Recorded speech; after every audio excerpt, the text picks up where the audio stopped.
हामी सबैका प्रिय ओजस्वी गायक शक्ति स्वरूपको प्रतीक्षामा हुनुहुन्छ।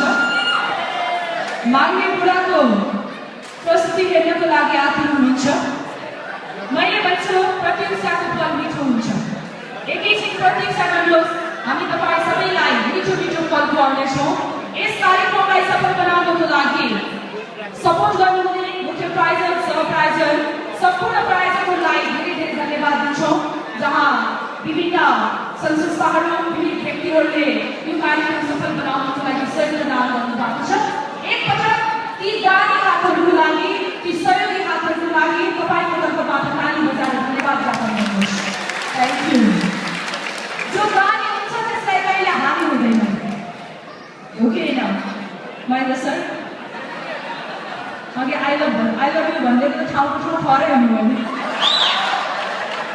ओके, म अब यस पछाडि तपाईँहरूको माझमा